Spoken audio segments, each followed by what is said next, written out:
हमारे देश के पहले सीडीएस श्री बिपिन रावत ने ये सच ही कहा था कि हमें जब भी वार होगा तो 2.5 फ्रंट पे लड़ना पड़ेगा।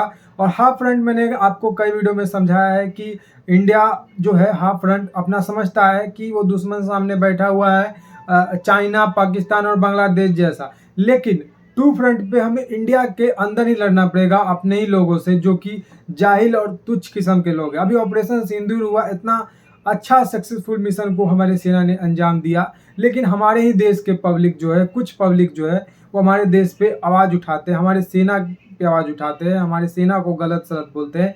और राहुल गांधी तो यहाँ तक पूछ रहे हैं कि हमारे राफेल कितने गिरे। तो पाकिस्तान भी सेम चीज़ यही बोल रहा है, तो डायरेक्टली बैकडोर से सपोर्ट कर रहे हैं राहुल गांधी, खुलेआम से सपोर्ट कर रहे हैं। और हमारे देश में जब भी वार जैसी स्थिति आती है तब भी लोग बोलते हैं कि डी एस्केलेट से वार स्टॉप। तो मतलब ऐसा लगता है कि हमारे जो मासूम लोग हैं उनको मारकर तो पाकिस्तान वाले जा रहे हैं, इसके खिलाफ कोई इंडिया में बैठा हुआ पाकिस्तान का हितैषी नहीं बोलेगा कि ये पाकिस्तान ने गलत किया। उल्टा इंडिया के लोगों को दोष देगा, इंडियन आर्मी को दोष देगा। आपने देखा होगा ज्योति मल्होत्रा जैसी लोग जो है हमारे देश के लिए कलंक है, हमारे देश के लिए कलंक है ये सब लोग। आपको पता होगा अभी कितने फ्रॉड यूट्यूबर पकड़े जा रहे हैं, और हमारे देश में जो ऑपरेशन सिंदूर हुआ उसके बाद से ये जासूसी करते हुए पकड़े गए। और ऐसे न जाने कितने लोग अभी भरे पड़े हैं और भी निकलना बाकी है। और अभी पता चल पाया है कि गुजरात के ही एक शहर से हमें देखने को मिला, एक मुस्लिम जो लड़का था वो हमारे देश के ही एजेंसियों पे साइबर अटैक कर रहा था, और 3-4 एजेंसी को साइबर अटैक करके वो हैक भी कर लिया था। तो ऐसे ऐसे लोग हमारे देश में हैं कि हमारे देश में बाहर से दुश्मन आने की ज़रूरत ही नहीं है। जब देश के अंदर इतना दुश्मन है तो बाहर से दुश्मन को क्या बुलाना। तो ऐसे दुश्मनों को, ऐसे देश के गद्दारों को बाहर करना चाहिए। लेकिन आज मैं एक बात कहना चाहता हूँ, आपको पता होगा 21 मई को क्या हुआ था कनाडा में। वहाँ पे एक बैंक मैनेजर के साथ फोर्सफुली व्यवहार हुआ कि उसे, अगर वो कर्नाटका में है तो उसे कनाडा बोलना पड़ेगा। लेकिन उसने बोला, उस महिला ने, बैंक की मैनेजर थी एसबीआई की, उसने बोला कि ये इंडिया है और इंडिया में हिंदी और इंग्लिश में बात करेंगे। अगर वहाँ की वो रेसिडेंशियल होती, वहाँ की लोकल जनता होती वो कर्नाटका की, तो वो बोल सकती थी। लेकिन अगर वो ट्रांसफर होकर दूसरे स्टेट से आ रही है, वहाँ की है भी नहीं, तो वो कैसे कर्नाटका में बोलेगी, कैसे कनाडा में बोलेगी वो। ये सवालिया निशान है। और कर्नाटका और साउथ से जितने भी लोग हैं, तेलुगु तमिल से जो लोग हैं, वो जाते हैं बाहर के स्टेटों में काम करने, दिल्ली, नोएडा, मुंबई में। तो वो क्या अपना वहाँ की भाषा को बोल सकते हैं? नहीं बोल सकते हैं। ऐसा तो हमारे इंडिया में जो जितने भी 28 स्टेट है, इधर से उधर लोग काम करने जाते हैं स्टेट में, एक स्टेट से दूसरे स्टेट में।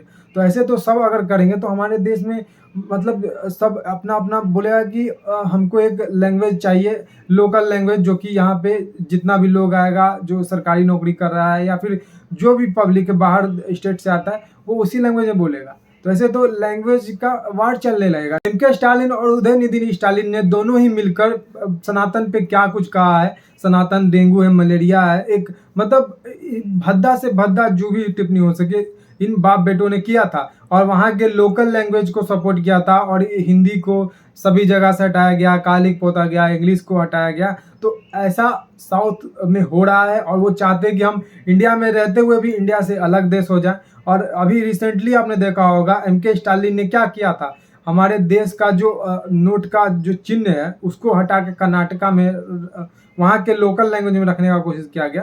तो ये सब जो लोग हैं हमारे देश के लिए खतरा है, हमारे देश के लिए हमारा धर्म नहीं, ये लोग ही डेंगू मलेरिया के काम करते हैं। और साइकिल वाले जो है अखिलेश यादव का जो पार्टी है, उसी के पार्टी के एक जो वर्कर है उसने ही कहा था, स्वामी प्रसाद मौर्य ने, ऐसा नहीं कि छोटा मोटा चेहरा है, बड़ा चेहरा है, उसने कहा था कि सनातन फेक है, सनातन ये है वो है, मतलब पूरा तरह से सनातन के खिलाफ एक भद्र टिप्पणी की थी। और हमारा जो ग्रंथ है, महत्वपूर्ण ग्रंथ, एक पावन ग्रंथ गीता को उसने जलाया था। इतना बड़ा पाप करते हैं लोग लेकिन फिर भी बच जाते हैं। क्यों? क्योंकि सनातन चुप है, सनातन मौन धारण किया हुआ है। लेकिन सनातन को अब जागना चाहिए। और हाँ, ये लैंग्वेज वर्सेस लैंग्वेज का वार जो चल रहा है ये ना होना चाहिए, क्योंकि हमारे देश में पाकिस्तान जो है ऑपरेशन सिंदूर हुआ अभी, उसके बाद से जो सरकार है उसने बोला कि अभी ये स्थगित नहीं हुआ, ये अभी चलने वाला आगे। तो ऐसे में वो तो कुछ प्लान सोचेगा कि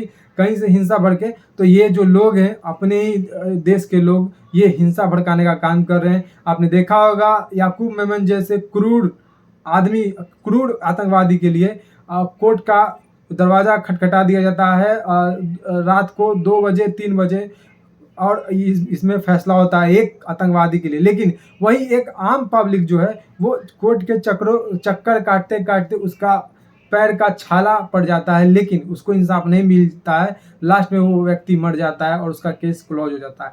तो ऐसे ऐसे लोग हमारे देश में हैं।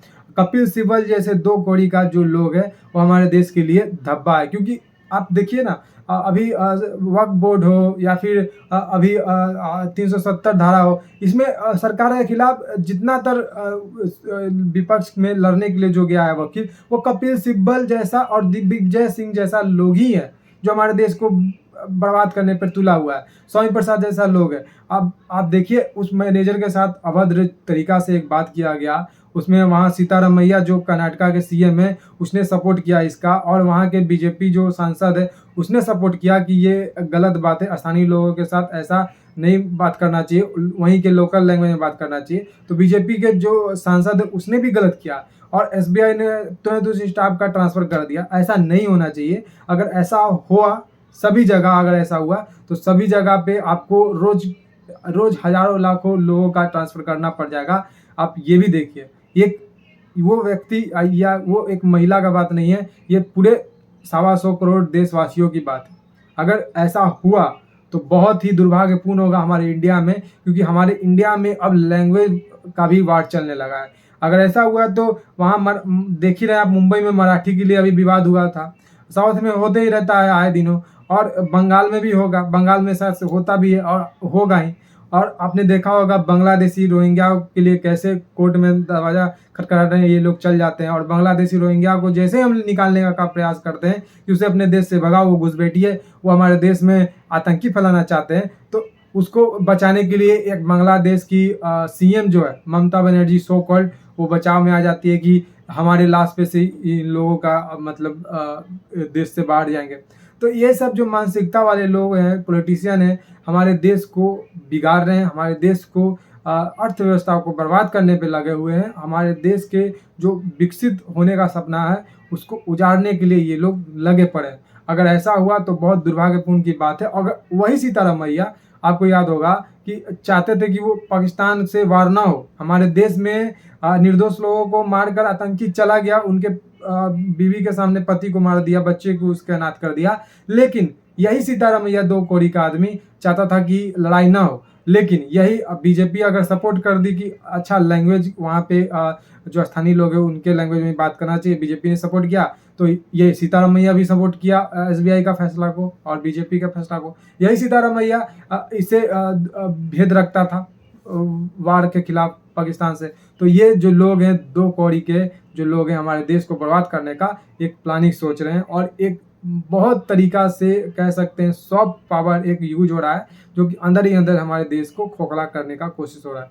तो ऐसे इस बिपिन रावत ने नहीं कह दिया था कि 2.5 फ्रंट पे हमारे देश में जब भी लड़ाई होगी, क्योंकि वो कुछ ना कुछ तो जानते थे। इतनी साल देश के लिए सेवा देने के बाद अगर उस जैसा तजुर्बा आदमी कुछ कह रहा है तो बहुत महत्वपूर्ण बात है और बहुत ही दुर्भाग्यपूर्ण बात है हमारे देश के लिए कि हमारे देश में ही कुछ ऐसे बुद्धिजीवी लोग हैं जो कि पाकिस्तान का सपोर्ट करते हैं। हमारे देश में ही कुछ ऐसे लोग हैं जो कि पाकिस्तान के लिए जासूसी करते हैं। हमारे देश में ही ऐसे लोग हैं जो कि पाकिस्तान के लिए साइबर अटैक करते हैं। हमारे देश में ही ऐसे लोग हैं जो कि आतंकी हमला अगर पाकिस्तान कर देता है लेकिन उसको सही ठहराते हैं, बोलते हैं कि ठीक ही हुआ, ये सरकार का नीति है, ये सरकार का वोट लेने का चक्कर है। तो ऐसे बहुत से लोग भरे पड़े हैं। ऐसे 2 कौड़ी के लोगों को देश से भगाना चाहिए। अगर सरकार ऐसा करती, अगर अपने चुनाव के लिए करती, तो सरकार क्यों नहीं हरियाणा चुनाव में यूज करती, क्यों नहीं मुंबई चुनाव में यूज करती, क्यों नहीं दिल्ली चुनाव में यूज करती, क्यों नहीं झारखंड चुनाव में उसने यूज किया। झारखंड चुनाव में तो बाकायदा उसने बीजेपी ने अपना मतलब वहाँ से हार गई थी, लेकिन बाकी सारी जगहों में हरियाणा में, मुंबई में और दिल्ली में जीती। तो ये यहाँ पे क्या ऐसा प्लान को अंजाम दिया गया कि यहाँ पे जीती 3 जगह में, और बिहार चुनाव के लिए सब कह रहे थे कि मोदी का प्लानिंग है, और मल्लिकार्जुन खड़गे कह रहे थे कि मोदी को पहले से पता था, इसीलिए उनके जो सुरक्षा वाले जो लोग हैं उन्होंने आगाह कर दिया था कि जम्मू कश्मीर ना जाने के लिए, क्योंकि उनके जान के खतरा है, क्योंकि उनका एक प्रोग्राम था वहाँ पे।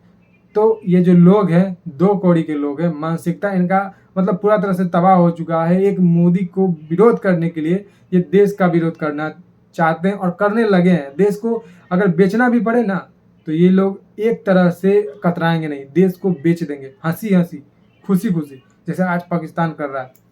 वो तो भला हो नरेंद्र मोदी का कि ऐसे प्रधानमंत्री देश को मिले हैं, ऐसे अजीत डोभाल मिले हैं जो कि हमारे देश के NSA हैं। ऐसे लोग का फिर से आना धरती पे और ऐसे लोगों के साथ हमारे देश को आगे ले जाना बहुत ही सदियों में कुछ मिलता है। अमित शाह जैसे गृह मंत्री, तो ऐसे सदियों में कोई एक बिरला ही होता है जो कि आता है और किसी देश या किसी लोगों का विकास करता है।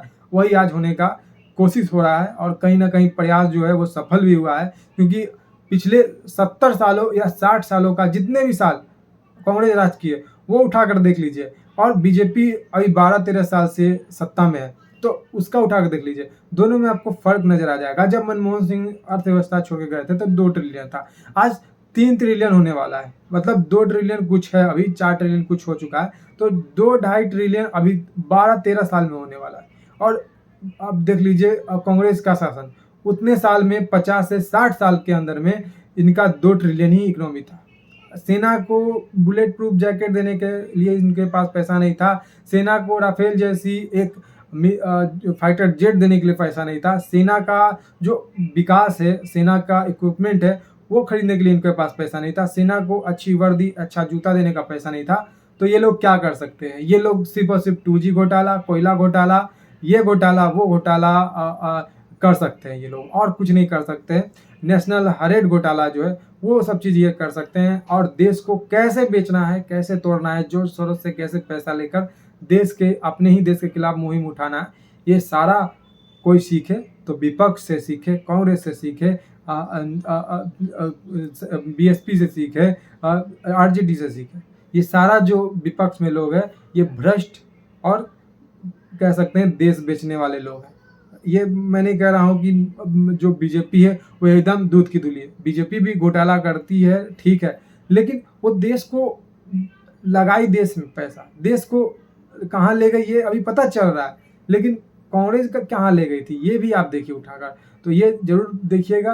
और हाँ, अपने देश को सपोर्ट करना है, अपने देश को बचाना है, तो ऐसे ऐसे लोगों के खिलाफ मोर्चा खोलिए, मुहिम खोलिए, क्योंकि हमारे देश में लैंग्वेज का विरोध हो रहा है। लैंग्वेज मतलब जिस लैंग्वेज के लोग हैं उसी लैंग्वेज में बाहरी लोग आएंगे तो बात करेंगे, ऐसा नहीं होता है ना। ऐसा अगर होने लगे तो सारे देश में मतलब मार काट छिड़ जाएगा, ऐसा अगर होने लगे तो। फिलहाल आज के इस वीडियो में इतना ही। जय हिंद, वंदे मातरम, जय श्री राम।